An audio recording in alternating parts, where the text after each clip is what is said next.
اعوذ باللہ من الشیطان الرجیم۔ اللہ کی پناہ مانگتا ہوں شیطان مردود کے شر سے۔ بسم اللہ الرحمن الرحیم۔ اللہ کے نام سے شروع جو بہت مہربان نہایت رحم والا ہے۔ وَإِذْ فَرَقْنَا بِكُمُ الْبَحْرَ فَأَنْجَيْنَاكُمْ وَأَغْرَقْنَا آلَ فِرْعَوْنَ وَأَنْتُمْ تَنْظُرُونَ۔ اور یاد کرو جب ہم نے تمہارے لیے دریا کو پھاڑ دیا تو ہم نے تمہیں بچا لیا اور فرعونیوں کو تمہاری آنکھوں کے سامنے غرق کر دیا۔ دوستوں ابھی آپ نے سورۃ البقرہ آیت نمبر 50 ملاحظہ فرمائی اور اس کا ترجمہ آپ نے سماعت فرمایا ابھی تفسیر کے ساتھ۔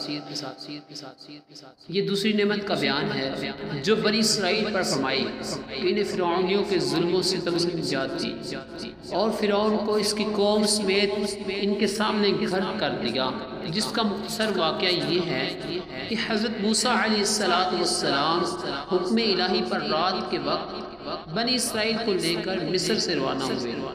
صبح کو فرعون ان کی جستجو میں ایک بھاری لشکر لے کر نکلا اور انہیں دریا کے کنارے پر پا لیا۔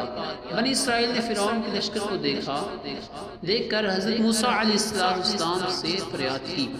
آپ علیہ السلام نے اللہ تعالیٰ کے حکم سے دریا پر اپنا عصا مارا، اس کی برکت سے عین دریا میں 12 خشک راستے پیدا ہو گئے اور پانی دیواروں کی طرح کھڑا ہو گیا اور ان آبی دیواروں میں جالی کی مثل روشن دان بن گئے۔ بنی اسرائیل کی ہر جماعت ان راستوں میں ایک دوسری کو دیکھتی اور باہم باتیں کرتی گزر گئی۔ فرعون بھی اپنے لشکر سمیت ان دریائی راستوں میں داخل ہو گیا، لیکن جب اس کا تمام لشکر دریا کے اندر آ گیا تو دریا اپنی اصلی حالت پر آیا اور تمام فرعونی اس میں غرق ہو گئے اور بنی اسرائیل دریا کے کنارے فرعونیوں کے گھر کا منظر دیکھتے رہ گئے۔ دوستوں یہ تھا حضرت موسیٰ علیہ السلام کا دشمن جو دریا میں غرق ہو گیا۔ انبیاء کرام علیہ السلام پر ہونے والے انعام کی یادگار قائم کرنا سنت ہے۔